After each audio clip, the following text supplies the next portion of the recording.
Bismillahirrahmanirrahim. Assalamualaikum warahmatullahi wabarakatuh. Rekan-rekan forum kajian suluk online yang semoga Allah rahmati. Hari ini kita akan membahas sedikit tentang 7 buah akobah. Sesuatu yang Rasulullah Shallallahu Alaihi Wasallam katakan di dalam hadis riwayat Bukhari bahwa di antara seorang hamba dengan surga, di mana Allah nanti di sana kita bisa bertemu dengannya insya Allah, itu terbentang 7 buah akobah. Apa itu akobah? Dia adalah tanjakan yang mendaki lagi sukar. Akobah pertama dan yang teringan adalah kematian. Jadi semakin tinggi, semakin menanjak akan semakin sulit.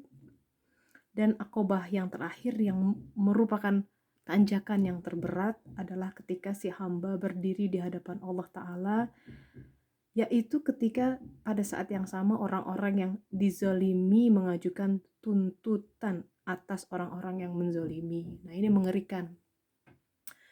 Jadi kematian yang sekarang nih tengah mempertakuti sebagian besar orang dengan adanya wabah corona, sungguh sebenarnya itu merupakan akobah yang paling ringan.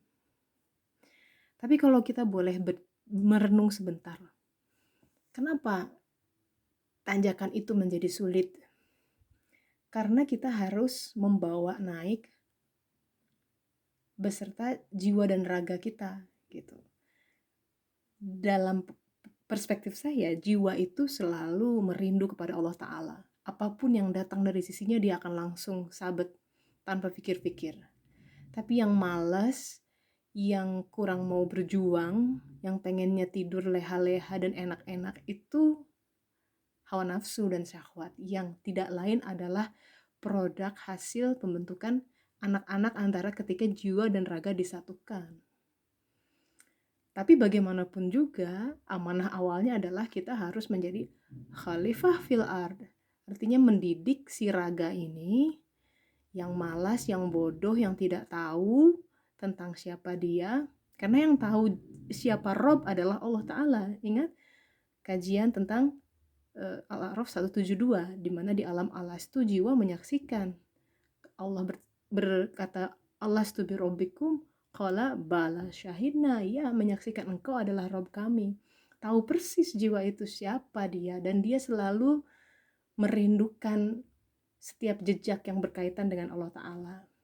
Tapi raga kita tidak tahu. Makanya akobah itu menjadi berat karena yang merasa berat adalah hawa nafsu dan syahwat kita. Yang berat menghadapi kematian siapa? Hawa nafsu dan syahwat, karena dia tidak mau meninggalkan kenikmatannya, tidak mau berpisah dengan orang-orang yang dia sayangi, lalu khawatir berpikir bagaimana anak saya, bagaimana orang tua saya, dan lain sebagainya. Pengetahuannya sangat terbatas. Adapun jiwa, dia kalau disuruh kamu pulang ketemu sama Allah, langsung dia pergi gitu. Nah, jadi memang ini proses takholi. Bagaimanapun juga dalam suluk kita akan melalui 3 proses, yaitu proses takhali di mana semua hal-hal yang tidak hak dari diri kita harus diluruhkan. Tapi untuk melalui proses takhali memang harus ada proses penempelan dulu. Jadi di awalnya kita bersih, kemudian tertempeli oleh debu-debu yang tidak hak, terus kita harus learning the art of let it go. Jadi hidup itu harus pertama embracing dulu, tapi kemudian harus dikenali bahwa itu bukan yang sesungguhnya, bukan yang sejati, dan harus dilepas. Nah, dalam Al-Quran, suatu gerak melepas itu dikode dengan istilah harus keluar dari kampungmu. Sesuatu yang secara epik digambarkan dalam kisah Musa, Exodus bersama kaumnya Bani Israel. Jadi kita harus keluar dari comfort zone, kita harus berani. Karena apapun warna kehidupan yang tengah kita jalani sekarang, belum tentu itu adalah yang hak, yang sesuai dengan apa yang Allah inginkan.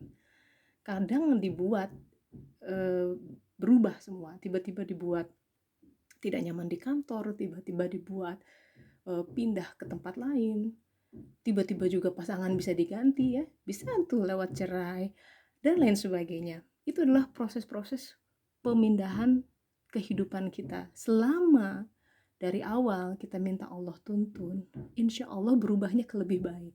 Begitu, karena in the end, pada akhirnya kita ingin selamat. Ketika kita dipanggil ke hadirat Allah Ta'ala, di depan ini, di hadapan Allah Ta'ala, dan itu berat, akobah yang terberat, kata Rasulullah, di mana ada orang-orang yang akan menuntut kita karena dia merasa dizalimi. Nah, ini yang bahaya.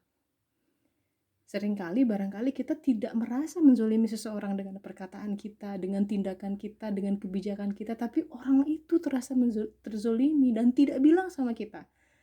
Itu ngeri. Nanti dia nuntutnya di alam sana. Nah, oleh karenanya biasanya momen Idul Fitri nanti, momen puasa itu satu paket dengan meminta maaf dengan orang lain, karena secara akidah memang hablum minallah itu tidak lepas dari hablum minannas. Kata Allah begini, ada dosa-dosa yang Allah, kalau Allah bisa mengampuni begitu saja karena dia Maha Pengampun, selama orang yang bersangkutan sudah mengampuni. Nah, ini masalahnya. Kalau manusia belum tentu ya susah ya kita kalau berbuat salah dengan seseorang, ya tinggal bagaimana caranya kita menebus kesalahan itu. Bila kita berkata yang menyakitkan atau kita pernah melakukan sesuatu yang membuat dia luka hatinya, baik-baiklah gitu supaya kelar ya gitu, beres di dunia ini. Jangan jadi kita berseteru di hadapan Allah Ta'ala, itu berat sekali, naudzubillah.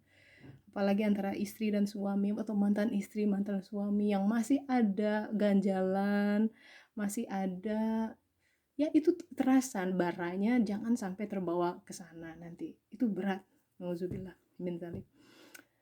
Nah, kembali ke akobah itu, jadi Rasulullah dalam hadisnya tidak merinci akobah apa yang ada di antara kematian dan hari ketika kita berdiri di hadapan Allah Ta'ala.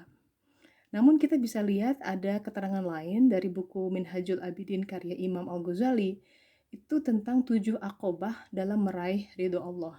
Jadi sama-sama mirip bicara tentang 7 akobah kan. Jadi silakan bisa cari bukunya online mumpung lagi banyak waktu mungkin ya, Minhajul Abidin.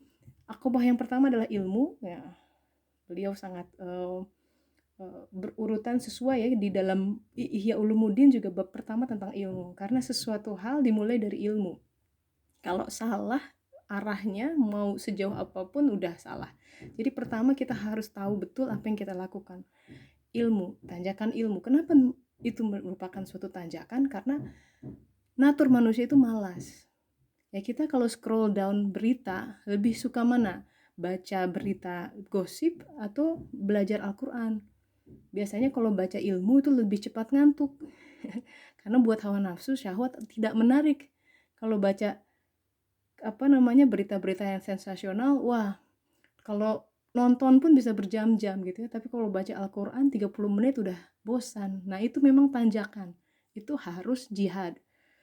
Di antara ilmu itu nanti akan ada masalah taubah, godaan, rintangan dan lain-lain. Itu gejolak antara bagaimana kita menundukkan hawa nafsu dan syahwat hingga akhirnya mencapai akobah yang tertinggi, yaitu dia sudah puji dan syukur.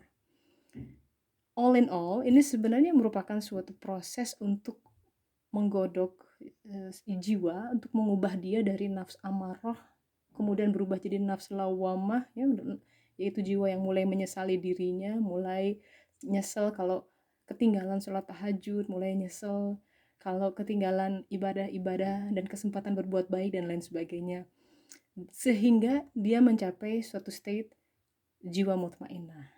And by the way, ini syarat yang dipanggil mendatang kepada Allah adalah nafs mutmainnah.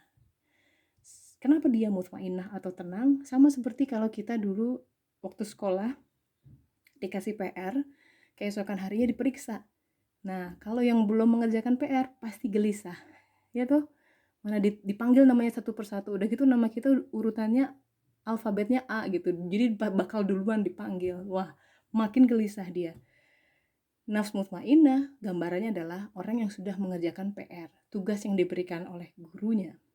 Allah memberi kita tugas yang spesifik. Kalau belum dikerjakan, kembali kepada Dia pasti penuh dengan gelisah dan tidak tenang. Apa tugas itu? Nah, nanti kita akan elaborasi lebih lanjut di video-video selanjutnya. Semoga bermanfaat. Assalamualaikum warahmatullahi wabarakatuh.